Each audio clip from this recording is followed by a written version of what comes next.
For 7 years of marriage to Finn Connolly, Caleb Harrison had never seen the man lose his composure. Finn's default state was a placid stoicism, a calm that was both infuriating and magnetic. It didn't matter.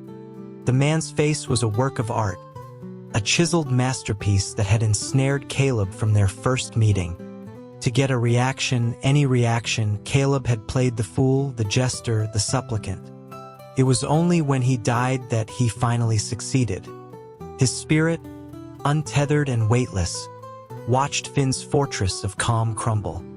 Finn cradled his mangled body, the veins on his temples bulging like twisted cords against his flushed skin. He stared blankly at the distant wail of approaching sirens, mute and broken. In the weeks that followed, he became a ghost in their sprawling, modernist house, a silhouette in the dark clutching a framed photograph of Caleb, his silence a suffocating shroud. His parents eventually coaxed him back into the light, and he began the motions of living again. On the first anniversary of Caleb's death, Finn knelt at his grave. Caleb's soul drifted above, curious about the bundle of envelopes in Finn's hands. He tried to get closer, to read the words he'd never seen, but an invisible wall held him back. He could only watch as Finn, his expression hollowed out, fed the last letter to the small, hungry fire. Then, Finn produced a knife. The movement was brutally efficient, a single, decisive arc into his own throat. Blood sprayed across the cheerful, smiling face etched into Caleb's marble headstone. A faint smile touched Finn's lips as he leaned his head against the cold stone and his eyes drifted shut. Long after the men Finn had arranged to collect his body arrived, Caleb's spirit finally processed what had happened. Then the world went black. He opened his eyes to the overwhelming blue of the sky outside an airplane window. The face beside him was achingly familiar, and the truth settled in his bones with a disorienting jolt. He was back. He was 18, summoned home by the Harrison family. In his previous life, Caleb, the family's illegitimate secret, had been raised in quiet exile in Europe. He was meant to live a life of comfortable obscurity, but the Harrisons' legitimate heir, his half-brother, had died in a car crash on his 20th birthday. After the grief subsided, they remembered him. He was flown back overnight, informed by his father that the Harrison empire required a male heir, and as the only one left, it was his duty. He was forced into a world of corporate finance and acquisitions, a life he never wanted. When the company faced a hostile takeover at 30, Finn Connolly appeared as if from nowhere. He had walked into their boardroom, not even bothering to lift his gaze, and announced the terms of the bailout: a merger and a marriage to Caleb. The Harrisons, after much deliberation, took the $200 million and sold their son. Married life was a release from the disapproving glares of the Harrison patriarchs, but Finn was his own brand of difficult. A man in his 30s who needed to be guided in the mechanics of intimacy, yet would then pin Caleb by the jaw mid-act. A cold smirk playing on his lips as he claimed that in his youth, he could have undone him completely. Caleb's curiosity had always been piqued by this claim, but he was dependent on Finn, so he never pushed. But now Caleb remembered. At 18, the formidable Finn Connolly was just a local punk fighting in back alleys on the outskirts of the city. This was the age he'd boasted about. A slow smile spread across Caleb's face as he glanced across the first-class cabin. He wondered just how, exactly, an 18-year-old Finn planned to undo him. The dive bar throbbed with noise and bodies. A disco ball threw fractured shards of colored light across the grimy room. Finn was slumped in a cracked vinyl booth, his hair a shocking shade of silver gray. A row of silver studs climbed his ear, and a diamond glinted beneath his lower lip. He was surrounded by a chaotic entourage of kids with technicolor hair, laughing and pouring liquor down each other's throats. Finn alone was still, his gaze lowered, periodically tipping a bottle of cheap beer to his lips. Caleb had never imagined the 30-something CEO in this state of raw, teenage rebellion. It was a revelation. Caleb ordered a glass of orange juice and made his way through the crowd. His path weaving but his destination clear. He stopped at the booth, lifting the glass to his lips. Finn's dark eyes, heavy-lidded and dismissive, flickered up to meet his. A single word, a guttural command to get lost, rumbled from his chest. Before he could finish, Caleb tilted his hand, pouring the sticky orange juice over Finn's mouth. The amber liquid trickled from the corners of his lips, tracing a path down his sharp chin. Finn's brow furrowed. He shot to his feet, snatching the empty glass from Caleb's hand and smashing it on the floor. The sound cut through the bar's din, creating a pocket of sudden, tense silence. Caleb's smile tightened slightly. He grabbed Finn's wrist and pulled him toward the exit. Finn resisted for a moment, then went limp, following silently. They ended up in a narrow alley behind the bar, bathed in the sickly orange glow of a single street lamp. Caleb released his grip. Finn's expression was a thundercloud of aggression. He asked if Caleb was looking for a fight. Caleb just smiled, a slow, deliberate curve of his lips. He stepped forward, slamming a hand against the brick wall next to Finn's head, trapping him. Finn froze, his eyes widening in shock as they met Caleb's amused gaze. The threat he was about to voice died in his throat. A dark blush crept up his neck, coloring his cheeks. He stammered, demanding to know what was wrong with him. Caleb leaned closer, their foreheads touching, their breaths mingling in the cold night air. Finn's eyes grew wider still, his breathing ragged and uneven. He stuttered that he'd never done anything to him, his hands pushing weakly against Caleb's chest, a gesture with no real force. Caleb said nothing, watching the crimson tide deepen on Finn's face. This was the boy who could have undone him? The thought was almost comical. Caleb tilted his chin up and pressed their lips together. The kiss was a collision of heat and inexperience. Finn's response was immediate and clumsy, a frantic, bruising press of teeth and tongue. Caleb pulled back, touching his lip, and stared at the younger man in disbelief. Finn's face was scarlet, but he met Caleb's gaze, a flicker of defiance in his eyes as he swiped his tongue over his own bruised mouth. Caleb found himself thinking that his technique was terrible. Finn retorted that Caleb's wasn't much better. Caleb rolled his eyes. Finn's tender-hearted belligerence made him feel like he was bullying a child. He turned to leave.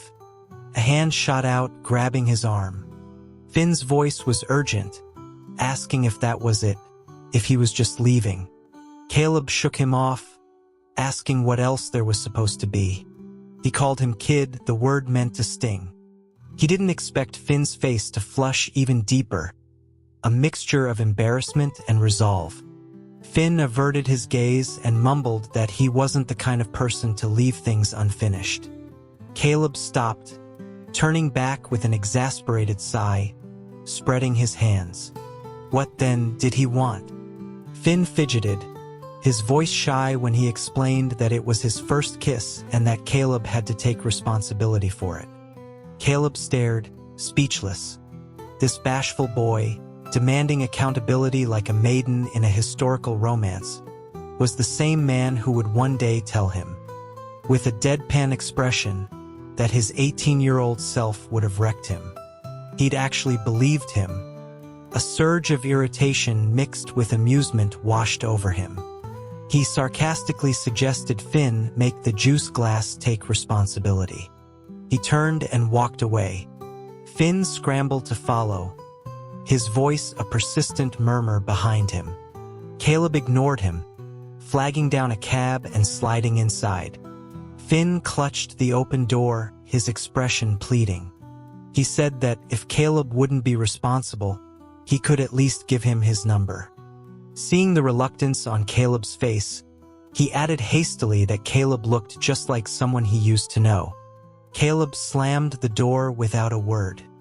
Back at the Harrison estate, he endured his father's tirade about his duties and failures with practiced indifference. Afterwards, he found his younger sister, Amelia, in the hall. She was 12, her eyes still puffy from crying for the brother she had lost. He pulled her into her room, where she tearfully accused him of being a poor replacement. Caleb ignored her indictment. He picked up a thick textbook from her desk, pointing to the title Corporate Finance. He asked her if she wanted to learn how to run the company for her brother. Amelia wiped her eyes, her gaze drawn to the book. She whispered that their mother said girls didn't study things like that she was supposed to learn flower arranging and how to dress for society events. Caleb waved a dismissive hand, telling her their mother was wrong and that girls could learn anything. He pressed, saying this was how she could truly help her brother's legacy. The mention of her brother brought fresh tears. She sobbed that they hadn't even waited, that they had just called him back so eagerly. Caleb gently wiped the tears from her cheeks, his voice soft. He told her if she learned this, her brother would be so proud, watching from above. The girl's crying subsided. She looked from Caleb to the book, her voice small as she asked if it was really okay for her to learn. Caleb shoved the book into her arms with a grin, assuring her it was. He made her promise not to tell their mother. Amelia hesitated, then opened the cover, her eyes immediately captivated. She nodded, her face determined. Let someone else learn finance. In his last life, Caleb had crammed his head so full of it that it felt like it would split open. Amelia, who had studied alongside him, had a natural talent, an incisive ability to spot the fatal flaw in strategies that even their father found daunting. But the family's old-world misogyny was deeply entrenched. After his death, they had chosen a distant nephew to run things rather than let Amelia, a brilliant young woman by then, take the reins. It wasn't until the company was on the brink of collapse that they finally let her save it. Caleb was just accelerating the process. With that thought, he calmly offloaded all his father's assigned textbooks onto his sister and went to his room for a long, untroubled sleep. The next time he saw Finn, it was in the same alley. A group of guys were wailing on someone. From a distance, Caleb recognized the flash of silver-gray hair at the center of the scrum. He pulled out his phone and played the sound of a police siren at full volume. The thugs scattered like rats.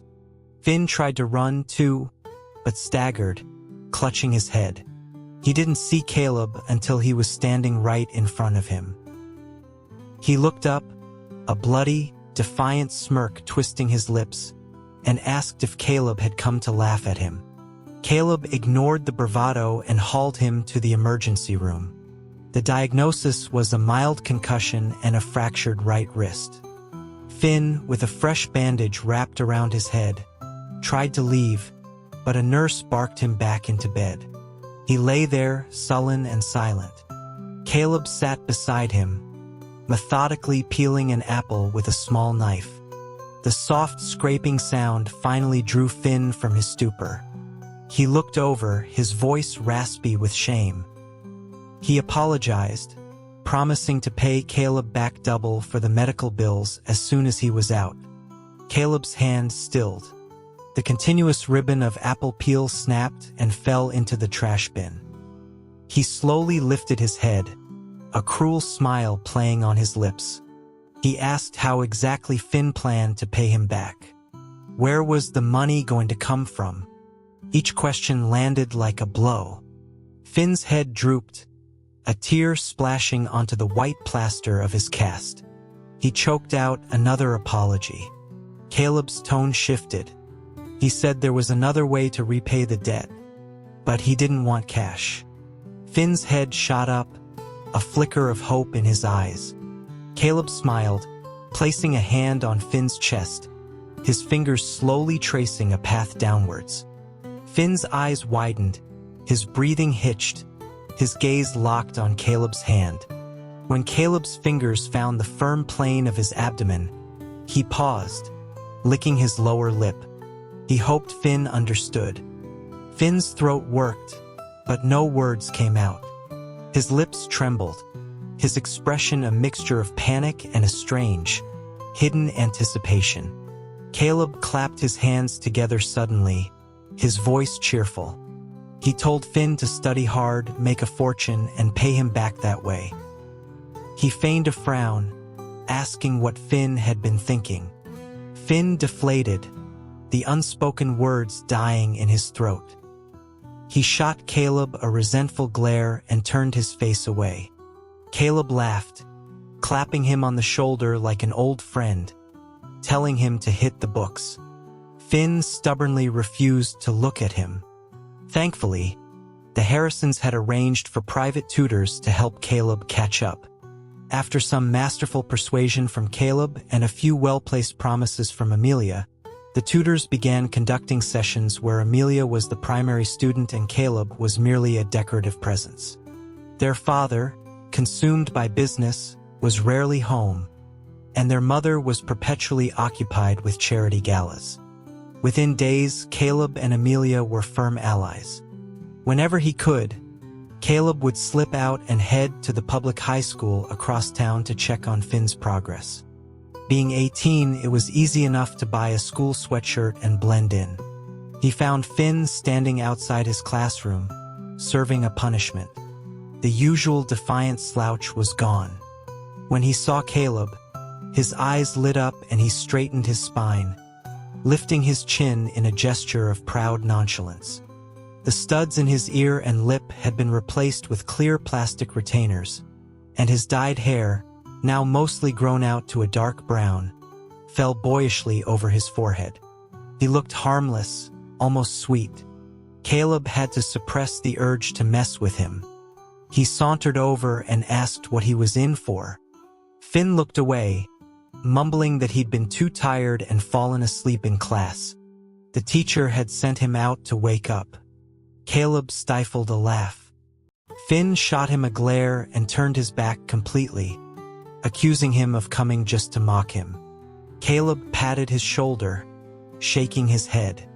He explained he was just checking on his investment, considering all the money Finn now owed him. Finn huffed but didn't turn away again. Looking at him more closely, Caleb remembered that Finn wasn't adopted by the Connollys until his 20s. Before that, he was entirely on his own. His mother had died when he was young, and he'd scraped by, his good grades in middle school getting him into this decent high school. But in high school, social hierarchies hardened. Finn had once told him, in a rare moment of vulnerability, that he'd been bullied relentlessly. With no one to back him up, he'd started fighting outside of school, cultivating a dangerous reputation as a defense mechanism. If everyone was afraid of you, no one would mess with you. A cold feeling settled in Caleb's stomach. He grabbed Finn's arm, forcing him to turn around. The new injuries were stark. A fresh scrape on his cheekbone, a bruised eye socket, a split lip. He'd clearly just been in another fight. Finn's voice was weak as he looked at Caleb, admitting he hadn't slept all night but insisting he still made it to class.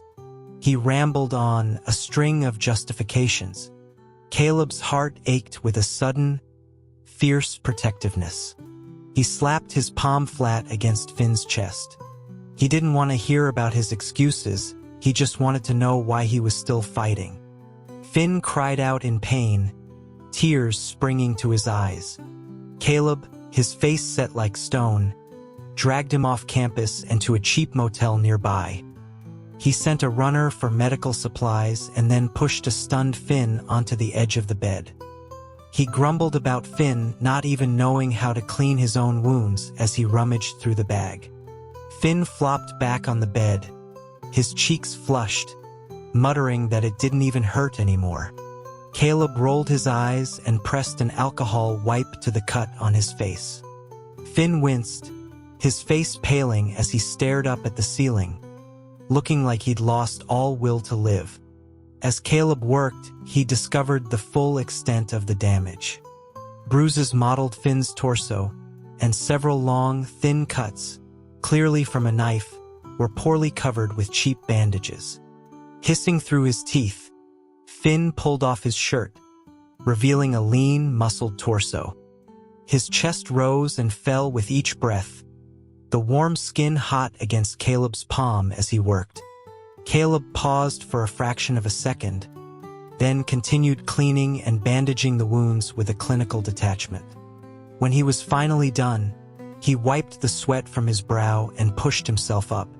His legs, cramped from kneeling for so long, gave way. He stumbled, falling forward onto Finn. Finn grunted, his arms instinctively wrapping around Caleb's waist to steady him. One of his hands brushed against the bed, his fingers flexing.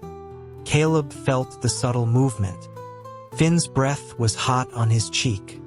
Playfully, Caleb squeezed the muscle of Finn's side, murmuring that he really wasn't listening. Was he?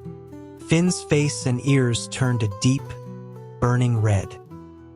He avoided Caleb's gaze, his eyes darting around the room as his body imperceptibly arched up from the mattress. Caleb's lips curved into a wicked grin. He pressed his fingers into the tender, bruised flesh. Finn's movement stopped abruptly. He gasped in pain, his eyes flying open to stare at Caleb in disbelief. Caleb pulled his hand away, then poked a finger into Finn's cheek, pushing his lips into a pained grimace. He told him to remember to study hard. Finn's face cycled through shades of green before settling on a furious blotchy red. He glared at Caleb, pouting that he was just messing with him. Caleb flopped into a chair, admitting that he was. He told Finn he was going to live here now. He'd paid for 6 months up front. The fighting had to stop. Finn sat bolt upright, demanding to know what he meant. He said he didn't want his money, his voice rising. Caleb cleaned a nail with his thumbnail, stating that this was just sustainable development. Finn would have to pay it all back eventually anyway. This way, he wouldn't have to work as a bouncer at that dive bar for a few $100 a night. Finn's face reddened again, but this time it was with humiliation. He insisted he didn't want this kind of help. His expression suddenly turned cold. He shook his head, muttering that he'd forgotten they weren't really anything to each other, that he was just being sentimental. He stood up, heading for the door, saying over his shoulder that Caleb could get a refund, and that he'd pay back the hospital money as soon as possible. He paused at the door, his face etched with pain. He asked Caleb not to contact him again. Caleb shot to his feet, his brow furrowed in anger. He commanded Finn to sit down. Finn flinched, then turned, his expression resentful as he trudged back to the bed. He mumbled that Caleb shouldn't use his feelings against him. 38-year-old Finn would be mortified if he knew how dramatic he'd been at 18. Caleb strode over, grabbed the front of his shirt, and pulled him in for another kiss. Finn froze for a second, then his eyes fluttered shut and his mouth opened, his tongue tentatively tracing Caleb's lips. Caleb's eyes opened in surprise. He saw Finn's trembling lashes and the deep, shy blush on his cheeks. Finn's life was not easy. Caleb asked him, with genuine sincerity, if he wanted to study properly. After a long silence, Finn nodded, admitting he did, but that his teachers had given up on him. Caleb clapped his shoulder, telling him that from now on, he had 1 year to get his act together. If his scores weren't good enough, he'd just have to repeat the year. Finn looked up at him, a new determination in his eyes, and insisted he would pass. He was right, but it wasn't a smooth path. The next time Caleb visited the motel, Finn looked terrible. He'd coasted for 2 years, and picking up where he left off was harder than he'd imagined. His physics homework was a sea of blank space. Finally, he threw his pencil down in frustration, looked at Caleb, and declared that he just wasn't cut out for school. Caleb, sitting beside him, just smiled and tapped his head. He told him quite seriously that he was perfectly suited for it. Encouraged, Finn bent over his books again, but his focus lasted less than 30 minutes. When he looked up again, defeated, Caleb held up his phone with a grin and asked if he wanted to call his teacher for help. Finn shrank back, shaking his head vehemently. When he'd first started high school, his physics teacher had called him a gifted student. But as his behavior worsened, the teacher's disappointment had grown. Someone with Finn's pride would never willingly face that. But then Finn's eyes lit up. He leaned over, looking at Caleb's phone excitedly, and asked when he'd gotten his teacher's number. Caleb ignored the question and dialed. Finn's teacher was an old-fashioned man in his 50s. Caleb had contacted him posing as Finn's concerned older brother. The man who claimed to have given up on Finn had sent a dozen messages back, begging Caleb to encourage his brother to try again, insisting Finn was a good kid who'd been led astray. Finn took the phone and spent the next half hour in a corner of the room, talking through problems with his teacher. When he came back, his eyes were shining. He handed the phone back, his chin held high, and announced proudly that his teacher wanted to see him the next day for a private tutoring session. Maybe this was what he was supposed to be doing all along. Caleb smiled, watching him. Finn, embarrassed by the scrutiny, scratched the back of his head. He promised he would study hard and make a lot of money to pay Caleb back. And he added, his voice dropping to a mumble, the other thing Caleb had mentioned. That was okay too. The next call from the teacher was to report that Finn's grades were skyrocketing. Before Caleb could plan another visit, Finn called him, his voice crowing with triumph. He'd jumped 200 places in the class ranking. Caleb, busy fending off his father's inquiries about his own studies, gave a few distracted words of praise and hung up. A minute later, his father stormed into his room, hurled a book at his head, and roared about the money he was wasting on tutors for a son who was learning absolutely nothing. Caleb ducked, unfazed, and pointed to Amelia, who was trembling in the doorway. He said someone else was learning better than him. His father's rage, still simmering, landed on the heavy oak desk with a loud bang. He bellowed that there was no point in a girl learning these things when she was just going to get married off. He reminded Caleb that he was the only male heir, the future of the Harrison family. Caleb just pursed his lips and shot a reassuring wink at a tearful Amelia. Finally, his father waved him away. As the door closed, Caleb saw him beckon Amelia over, his expression grim, demanding to know what exactly she had been learning. After several days of navigating his father's temper, Caleb remembered Finn when his teacher called. Finn was dropping out of school. Caleb went to the motel, but the front desk clerk said the room hadn't been serviced in days. It was neat and empty. A familiar dread coiled in his stomach. He found him at the same dive bar, surrounded by a throng of people, his eyes glazed over. It was the same booth, but this time, a pretty, pale-faced boy was nestled in the crook of Finn's arm, coyly feeding him drinks. Across from them sat a man with a buzz cut, a floral tattoo covering his arm, and a split eyebrow. His eyes were cold and hard. The man had his hands all over the woman next to him, whose loud laughter grated on Caleb's nerves. Caleb took a deep breath, strode to the table, grabbed a full bottle of beer, and brought it down hard on the buzz-cut man's head. The man cried out, clutching his bleeding scalp, and looked up at Caleb in stunned outrage. He stood, his bulky frame radiating menace. Caleb gave him a dismissive glance and turned to Finn, who was trapped in the crowd. He ordered him to come over. Finn, his face flushed with anger and shame, glanced nervously at the buzzcut man, then back at Caleb. Caleb repeated the command through gritted teeth. The buzzcut man raised a fist the size of a cinder block, but before he could swing, several large men in dark suits materialized, restraining him and his crew, forcing them to their knees. Caleb looked down at a stunned Finn, his voice dangerously low. He wanted to know why Finn hadn't told him they'd come looking for him. Finn looked terrified, stammering that he hadn't thought. He was sorry. He said they'd hurt Caleb if he didn't go with them. Caleb almost laughed. He nudged one of the whimpering thugs with the toe of his shoe.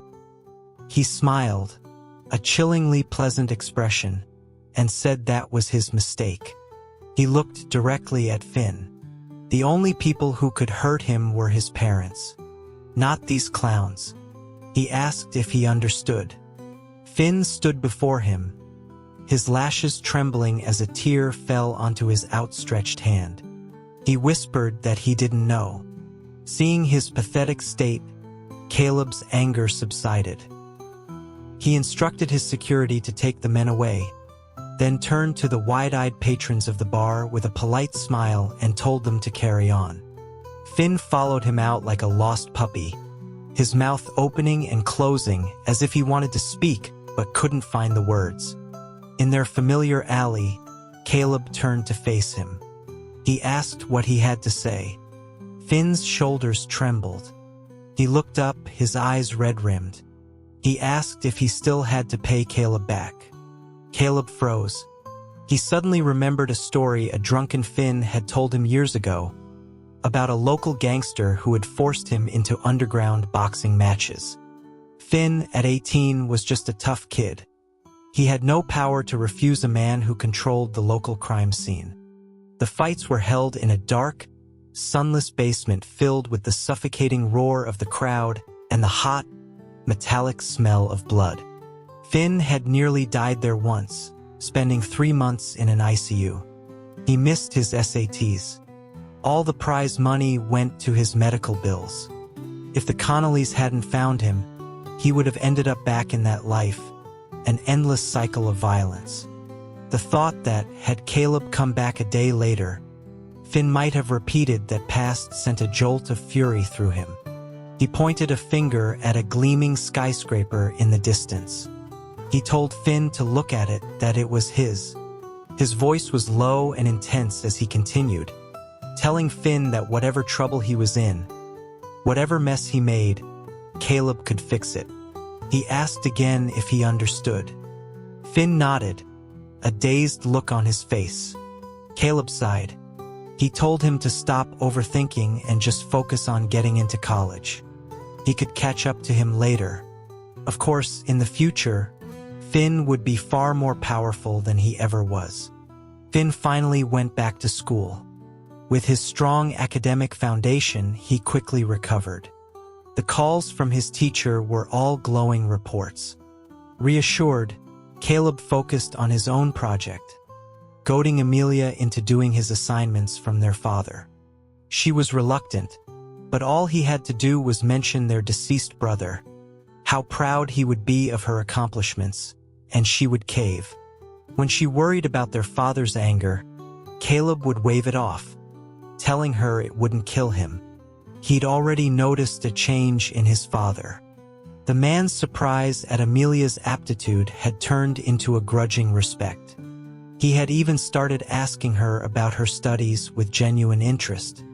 Eventually, the Connolly family, after the unexpected death of their eldest son, tracked Finn down to the motel where he was living. They told him to come home and take his place as their heir. Finn, convinced it was a scam, mentioned it to Caleb. Sensing something more, Caleb urged him to check it out.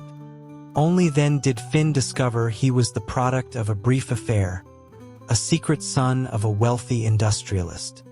The family had known of his existence but had never offered a penny of support. If they had shown even a shred of concern, he never would have ended up fighting in that basement. From the opulent Connolly villa, Finn sent Caleb a text. He was looking at his biological parents, their faces like stone, and he didn't want to acknowledge them. Caleb, back in his room at the Harrison estate, laughed until he was breathless, then texted back. He told him to do it. It wouldn't hurt him, and with his drive, he might even end up inheriting the whole damn shipping empire. Finn considered this for a moment. He texted back. If he did, would he finally be worthy of Caleb? Caleb grinned. He texted back that he'd be more than worthy. After Finn graduated, his scores were excellent. The Connollys wanted to send him abroad for a prestigious MBA to bolster the family's image. After much hesitation, Finn secretly asked Caleb if he would go with him. Caleb thought of his own tenuous ties in Europe and saw the increasingly affectionate way his father looked at Amelia. He requested permission to study abroad himself. His father readily agreed, lecturing him on how Amelia had blossomed under his tutelage while he himself had learned nothing. On their first day in London, Finn insisted on meeting Caleb's family. Caleb asked if he was sure. Finn, blushing, said it was time for the suitor to meet the in-laws and promised to be on his best behavior. Caleb didn't have the heart to dash his enthusiasm. He bundled up in a thick coat against the winter chill and, hand in hand with Finn, knocked on the door of a small cottage. An older woman opened it, her face breaking into a smile until she saw their clasped hands. The smile vanished. The door slammed shut. Her voice came from inside, telling him to come back when he wasn't with that person. Caleb looked at Finn's bewildered face and shrugged helplessly. She eventually let them in, sullenly stoking a fire for them. Finn, fascinated by the falling snow, wanted to go play outside. Caleb, all too familiar with the English winter, declined and went to his old room. He pulled Finn along, showing him the place where he grew up. He ran a hand over the pencil marks on the doorframe that tracked his height, a wave of nostalgia washing over him. But Finn's attention was caught by something else. A framed photograph on the dresser. It was from a funeral. A 13-year-old Caleb stood amidst a crowd of adults in black, his skin unnaturally pale. Finn touched the glass, whispering how much it looked like him. The eyes especially.